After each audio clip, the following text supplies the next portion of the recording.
Bienvenidos al audiolibro de Mi Camino con DXN por el dato Dr. Lin Xiu-Jin.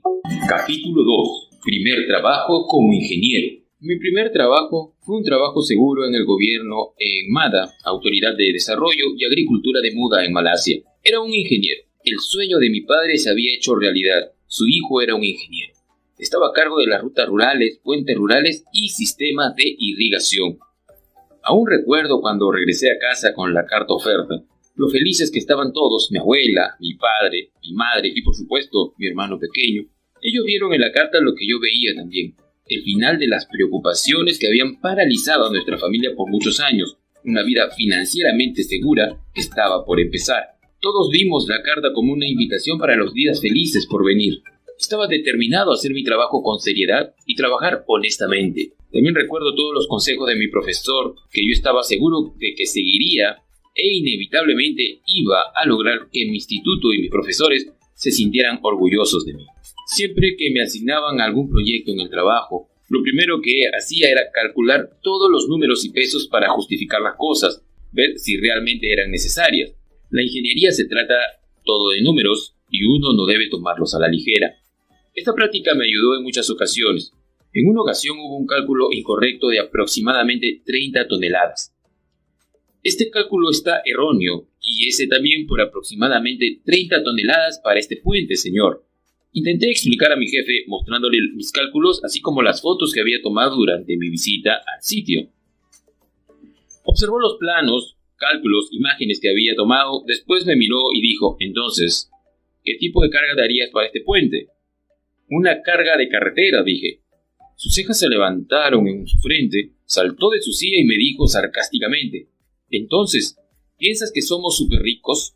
¿Estás pensando usar una carga de carretera en un pueblo? Pero me mantuve firme y solo contesté, sí señor, eso pienso. Se levantó y me dijo, señor Lin, sé que no es correcto, pero es en un pueblo, así que no importa, está bien. Continué firmemente, señor, soy un ingeniero. Si es algo legal o no, es trabajo de la ley y sus responsables. Mi único trabajo es asegurar que si la gente atraviesa mi puente, entonces se mantenga firme y no colapse. Pero esto pareció hacerlo enojar nuevamente y dijo, señor Lin, yo soy su jefe y cuando le doy instrucciones para diseñar un puente de 30 toneladas, debe hacerlo solamente con una carga de 30 toneladas. Yo también me enojaba lentamente con esto y dije, muy bien señor, lo diseñaré como usted dice, pero nunca pondré mi firma ahí. Puede firmar el diseño que pide con una carga de 30 toneladas. Mis palabras aumentaron la furia de mi jefe. Continué y dije, si diseño un puente como este, entonces se derrumbará de dos formas.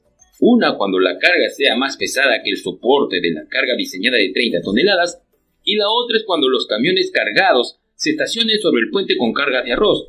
Teniendo arroz cargado en los camiones, crearía un impacto que sería superior a 30 toneladas, ya que un saco de arroz pesa aproximadamente 50 kilos. Continué argumentando y adicionalmente dije, el impacto de 50 kilos cuando cae es mayor que cuando se colocan 50 kilos de arroz gentilmente en los camiones. Eso lo cambiaría todo. Parece que tuve suerte porque en ese momento uno de nuestros ingenieros entró con fotos de dos puentes que se habían desplomado después de aplicar el mismo diseño y carga. La foto de los puentes caídos hicieron que afortunadamente mi jefe pensara nuevamente en lo que yo le había dicho y comentó, está bien. Lin, déjame pensarlo. Ven a verme mañana. Cuando fui a verlo al siguiente día, él bruscamente me dijo, he revisado todo a detalle y sí puedes continuar con tu diseño. Estaba feliz de que hubiera entrado en razón. Ahora vete, tengo trabajo que hacer. Y con esas palabras cortantes me pidió que me retirara. Estaba feliz de que al final él respetara mi decisión y me permitiera continuar con mi diseño de carga para carretera. Se me habían asignado diversos proyectos durante mi permanencia en MADA, y créanme, fui honesto en todos ellos. En uno de los puentes había puesto una barandilla para evitar que las personas cayeran al río. Cuando fui a ver el puente del pueblo, vi que aproximadamente el 90% de la barandilla había sido golpeada por camiones y era imposible repararla, porque la guarnición de la banqueta era tan pequeña que ya no podríamos repararla. Como resultado, la mayoría de los puentes tenían barandillas rotas o severamente dañadas. Le dije a mi superior, Pienso que deberíamos hacer un puente sin barandillas y en lugar de una guarnición de 10 centímetros, deberíamos de hacer una guarnición de 1 metro, de manera que si algún vehículo perdiera el control, entonces las personas pueden mantenerse sobre la banqueta y salvarse. Expliqué con todo detalle a mi jefe que incluso si el camión pierde control y golpea la guarnición, el camión caería, pero no dañaría la guarnición. Me miró como si yo estuviera loco y evidentemente pensó que estaba loco. Quería demostrarle mi punto de vista que si un puente se daña por el impacto de un camión contra la barandilla misma, que nunca se podría reparar, entonces ¿cuál era el punto de tener barandillas de seguridad? ¿No era lo mismo tener un puente sin barandillas, pero con mucho menos guarnición? Me miró y dijo, «¿Estás loco? ¿Un puente sin barandillas?». Pero en lugar de darle la razón, le mostré fotos de puentes hechos con el mismo diseño, pero era difícil justificar mis ideas. Finalmente me salí con la mía, aunque después de mucho discutir. Incluso en este corto tiempo en mi trabajo, me frustraba especialmente el tener que llevarme bien con mi jefe. Recordaba las palabras de mi profesor que me dijo que si no me gustaba mi trabajo, entonces solo no debería hacerlo. Era un tiempo de conflicto importante para mí, ya que no amaba o disfrutaba mi trabajo, pero necesitaba el dinero del trabajo para mi familia. Hubo otro incidente que puedo recordar. Un día mi técnico vino a verme y me dijo inesperadamente, «Señor, cuando hacemos concreto no debemos poner tanta agua. Si ponemos mucha agua, entonces podemos causar segregación donde las piedras bajarán y la arena subirá. Debemos mantener un nivel óptimo de agua». Vaya, sí estoy completamente de acuerdo con eso y deberíamos seguir esta regla en todo lo que hacemos. Pero señor, este es un contratista que pone mucha agua durante el mezclado del concreto y no sigue las reglas, e inclusive después de que el hijo del principal contratista le advirtió, él no cambió su práctica. El técnico frotó su cara con su pañuelo y continuó, «Señor, él usa un dicho chino para justificar todo, que ha comido más sal de lo que nosotros hemos comido arroz. Significa que él tiene más experiencia de la que nosotros tenemos, de manera que no necesita que nadie le diga qué hacer. ¿Qué debemos hacer en esta situación, señor?». Estaba escuchando atentamente a lo que él decía y en el momento en el que se detuvo, saqué el contrato donde había una sección sobre el hormigonado. Doblé esa parte y llevé el contrato conmigo para reunirme con ese subcontratista. Subí con él y dije, «He tenido algunas quejas sobre la forma en la que trabaja. Pienso que debemos resolver esto». Pero él no me dejó terminar y en lugar de ello comenzó a presumir sus logros. ¿Conoce el edificio alto en Alorcetar? Yo construí ese edificio y aún sigue en pie magníficamente. Entonces se enojó y dijo, «¿Quién eres tú para cuestionarme sobre mi trabajo y mis métodos de hormigonado? Sé muy bien lo que hago». Nuevamente citó un proverbio chino sobre cómo había cruzado más puentes que las rutas en las que yo había viajado, lo que primordialmente significaba que él tenía toda la experiencia y yo solo tenía algo de conocimiento de los libros. A él no le gustaba que yo o ningún otro lo instruyera sobre su trabajo.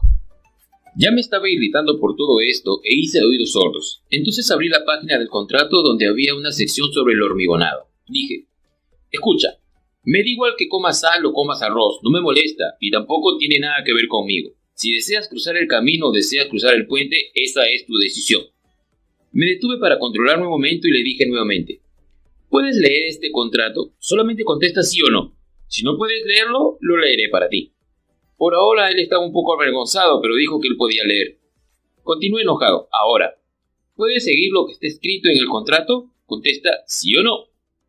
No me digas sobre mi experiencia y tu experiencia, contéstame. ¿Puedes seguir esto? Sí o no». Aparentemente estaba impactado por mi tono y mi forma de hablar, pero para enfatizar más el punto continué diciendo de manera amenazante, «Si puedes hacerlo así, por favor, hazlo de ahora en adelante. Si no puedes hacerlo así, voy a echarte de este sitio y después te incluiré en la lista negra por siempre de todos los futuros proyectos gubernamentales. Tu carrera terminará». Dije todo esto mirándolo directo a los ojos. Afortunadamente se tranquilizó, se disculpó y estuvo de acuerdo en cumplir el contrato. Esta manera de trabajar era de nuevo el poder de estar en el lado correcto de las cosas. Nunca comprometer la calidad del trabajo. El consejo de mi profesor aún era útil. Un día un ingeniero australiano vino a verme porque le gustaba mucho mi diseño de un puente. Dijo, «Señor Lin, cuando regrese llevaré conmigo estos simples pero prácticos diseños y los construiré en Australia. Solo quise venir aquí para agradecerle sus diseños». Algunos momentos como ese mantuvieron encendido mi espíritu de ingeniero y continué trabajando como loco.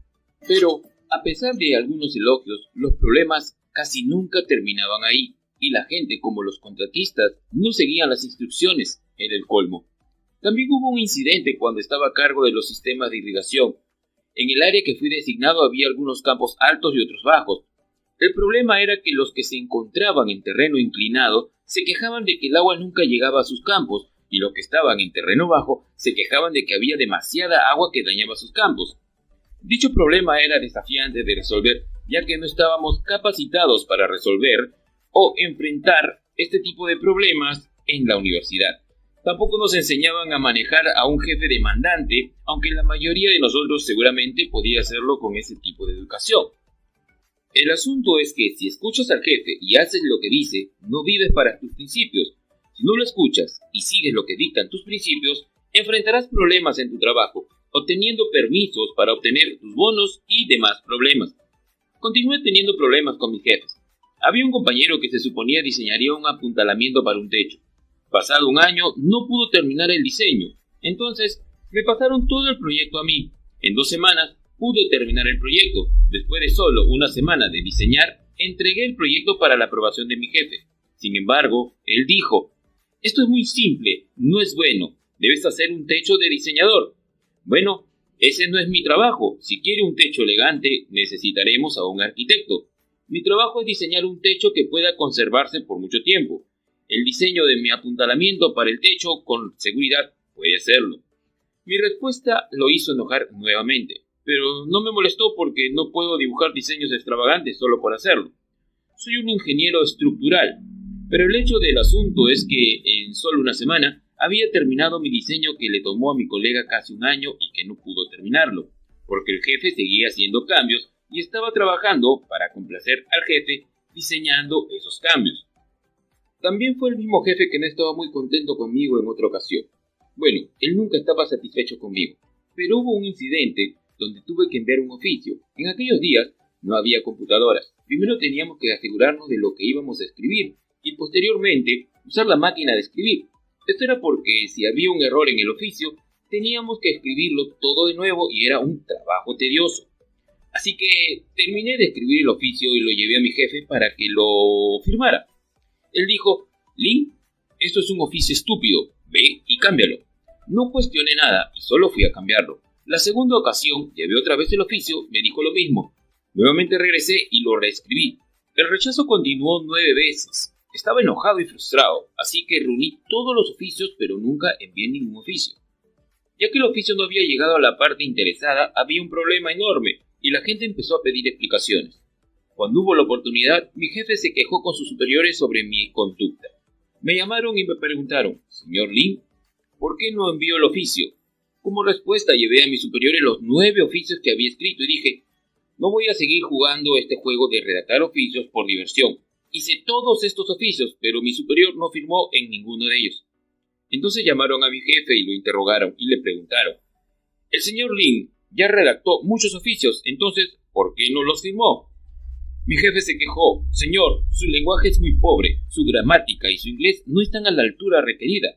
¿Cómo podría enviar este tipo de oficios desde nuestra oficina?».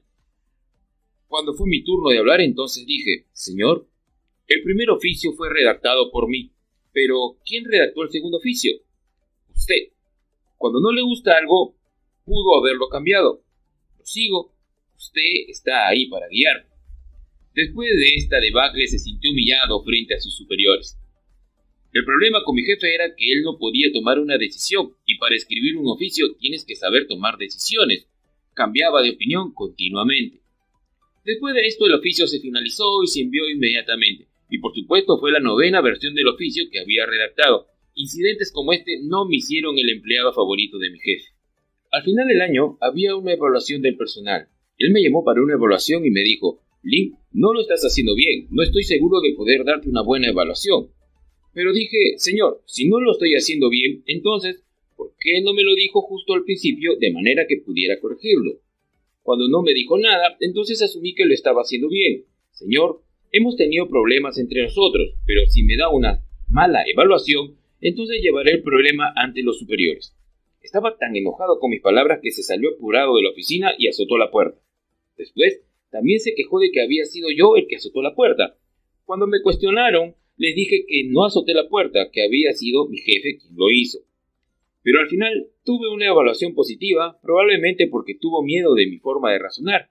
Está claro que si no hay un informe que justifique que no he hecho un buen trabajo durante el año, no se puede dar un juicio deliberadamente diciendo que mi desempeño fue malo al final del año.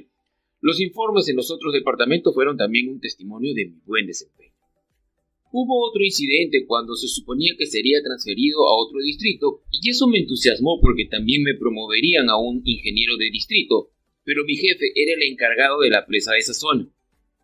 Justo como yo, había también un ingeniero que ya no soportaba a mi jefe, así que rogaba por una transferencia. Y en la junta, cuando preguntaron quién podría reemplazarlo, todos me eligieron unánimemente. Todos pensaban que yo era el único que podría soportar trabajar para él. Para el momento que finalmente llegó la carta de la transferencia, yo estaba trabajando con él otra vez. Fue desgarrador, pero tuve que aceptarlo, era mi trabajo. El proyecto que fue el clavo final en el ataúd que me convenció a renunciar fue un incidente relacionado a la erosión costera, todo un desafío para un ingeniero que se ocupa principalmente de fuentes. Así que los conceptos básicos dicen que para prevenir la erosión costera nunca se debe usar la piedra caliza, porque cuando ésta entra en contacto con el agua de mar, se erosiona lentamente, se vuelve quebradiza y entonces se rompe en pedazos. Otro tipo de piedra que tampoco se debe usar es la piedra plana. En su lugar, se deben usar rocas redondas, ya que la grava plana puede romperse debido al impacto de las olas. Un día, las olas fuertes del mar golpeaban en la costa, y para el momento en el que mi personal me llamó, ya eran las 4 de la tarde y la mitad de la franja costera ya se había perdido. Tuve que tomar una decisión rápida y pedir rocas para llenar la línea costera para prevenir más erosión. Pero en el estado de queda de donde yo era, no teníamos piedras de granito, solamente teníamos piedra caliza. Así que llamé a la cantera de caliza y les dije, hay una emergencia y necesitamos rocas para llenar la línea costera. Así que ellos enviaron aproximadamente de 6 a 7 camiones de roca caliza. Pero había un problema. Como ingeniero, mi límite para hacer compras era solamente de 10.000 ringgit por día. Pero ese día, no solamente solicité caliza para poner en el mar, sino que también superé mi límite autorizado al hacer compras de 30.000 ringgit. Estos eran 2 errores graves y sabía que pronto iba a enfrentar la furia de mi jefe. Cuando mi jefe vino a averiguar sobre todo esto, lo enfureció y enloqueció. Me dijo, señor Lin, usted piensa como un granjero, simplemente hace lo que quiere. Pero yo le dije que no tenía otra elección, especialmente porque ya habíamos perdido 3/4 de la línea costera. Señor, si hubiera esperado más tiempo, entonces el agua de mar se hubiera precipitado a los arrozales y eso hubiera destruido los cultivos. Tenía que tomar una decisión, señor, por ello tuve que llenar con cualquier roca estúpida que tuve a la mano. Intenté explicar mi punto. Pero la situación empeoraba con la erosión, porque mi enfoque solo nos había dado tiempo, pero no ofrecía una solución permanente. La compañía decidió hacer uso del tiempo que les había conseguido para desarrollar una idea concreta para resolver la erosión. Estaban planeando enviar a alguien a Japón para obtener asesoría de un experto japonés, que son considerados expertos en combatir la erosión costera. Pero dije, señor, Japón está en mar abierto. Su línea costera está llena de rocas y su enfoque para evitar la erosión costera, poniendo estructuras grandes, pesadas, funcionan para ellos. La costa rocosa puede soportar las estructuras pesadas, pero esto no puede aplicarse a nuestra costa en Malasia, especialmente en Kedah. Nuestras costas son más suaves y fangosas, así que si ponemos estructuras grandes pesadas, se hundirán en el fango. Mi equipo y yo diseñamos un plan donde la primera acción que debíamos realizar no fuera poner rocas enormes en nuestra costa. Segundo, las rocas debían ser planas de manera que pudieran permanecer sobre el fango. Sin embargo, inmediatamente y sacudiéndose furiosamente, mi jefe dijo, «Estás llevando a cabo estas malditas ideas locas». Él preguntó, «¿Calculaste la fuerza de la ola? ¿Cómo rayos crees que la idea de poner piedras planas podrá soportar el impacto de las olas, Sí, señor», dije sarcásticamente. «Podemos calcular la fuerza de las olas, pero tomará de 3 a 4 años tener toda la información, y para entonces el banco ya se habrá erosionado». Pero continuaron sus comentarios furiosos hacia mí y dijo, «Lin, no sabía que eras tan mezquino. Solo porque la compañía no te seleccionó para ir a Japón te pusiste tan celoso, y por eso estás dando todas esas estúpidas ideas. Estaba intentando mantenerme calmado y dije, no señor, esa no es la razón en lo absoluto, pero le garantizo que fallará si no me escucha porque todas las rocas pesadas se hundirán en el suelo como consecuencia de la tierra suelta de nuestra costa. Pero ninguna razón o fundamento podría atravesar su muro de enojo y al final del día la otra sección obtuvo la aprobación de un presupuesto de 2 millones de ringgit y nosotros solamente obtuvimos 60.000 ringgits para intentar aplicar mi solución. Cuando trajeron las enormes rocas eran tan grandes que un camión solamente podía cargar una roca. Sí, eran así de grandes. Pero cuando pusieron la roca en la orilla, al siguiente día había desaparecido. Ya se había hundido en el fango. Esa noche hubo una tormenta con olas masivas golpeando los bancos, destruyéndolos y permitiendo al agua de mar inundar los arrozales cercanos. Los campos de alto rendimiento de antaño ahora estaban llenos de agua salada y se habían convertido en campo de bajo rendimiento. El plan que yo había propuesto para la prevención de la erosión de la costa funcionó bien en mi área, y los campos ahí mantuvieron un alto rendimiento por la simple solución que proporcionamos. Después de esto, todo el banco costero siguió mi diseño. No se me ocurrió una gran idea, sino una idea que tenía algo de sentido común. El fango suelto había unido las pequeñas piedras entre sí, haciendo los bancos costeros más estables que antes. Después de algunos años, cuando visité el mismo lugar, no había señales de las rocas. Los manglares las habían cubierto completamente. La naturaleza había intervenido y dio una solución permanente al problema de la erosión costera, ya que las raíces de los árboles estaban sosteniendo las rocas. Esta asociación de las raíces y las piedras había cambiado a los bancos para siempre. Ahora podían soportar la presión del impacto de las olas del mar para siempre. Ese fue también mi último trabajo y concretó mi decisión de renunciar a MADA. Mi trabajo como ingeniero, donde mis ideas simples con razones prácticas fueron desatendidas o ignoradas, o que tuve que pelear duro para convencer a las personas a mi alrededor solamente para demostrar mi punto, finalmente había pasado factura. La simplicidad es confiable. Mis soluciones simples a problemas de ingeniería no eran bienvenidas fácilmente. Hoy, aunque ya no diseño más puentes, los puentes que diseñé están de pie y siguen siendo usados en toda Malasia, simplemente porque son prácticos y fáciles de construir. Fue solamente después de renunciar a MADA que decidí autoemplearme. Fue en 1992 y en ese tiempo aún estaba empleado, pero comencé de XN, aunque la semilla había sido sembrada casi 10 años antes. Cuando pienso nuevamente en los años cuando decidí autoemplearme, solamente puedo recordar los problemas que tuve que enfrentar al principio. Existieron muchos desafíos para que yo comenzara de XN, pero los problemas de entonces fueron diferentes. Eran mis problemas, y tuve el derecho de resolverlos a mi manera. No tuve que contestarles a todos sobre mi enfoque. De XN iba a ser mi barco, y yo era el capitán. Estábamos a punto de zarpar. Tenía la confianza de que podría navegar a través de las aguas agitadas que encontraría en mi camino. Las lecciones del Instituto Tecnológico de la India y los consejos de mis profesores siempre me dieron ese coraje adicional para continuar y lograr lo imposible.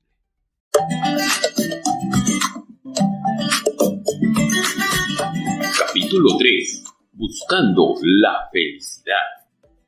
Todos aún se preguntan por qué tengo esta filosofía de salud, riqueza y felicidad entretejida en la tela de DXN.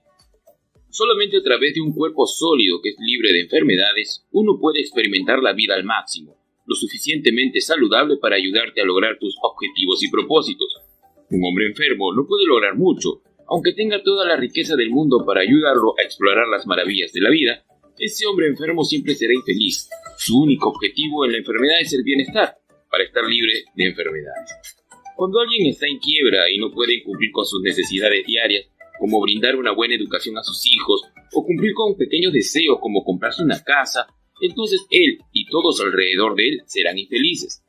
El dinero no es la felicidad, pero abre las puertas, ya que la riqueza es el combustible que nos ayuda a disfrutar la libertad para la exploración de la vida de uno mismo. Así que, para mí, la salud y la riqueza sólida son las materias primas esenciales que pueden ayudarnos a ser felices.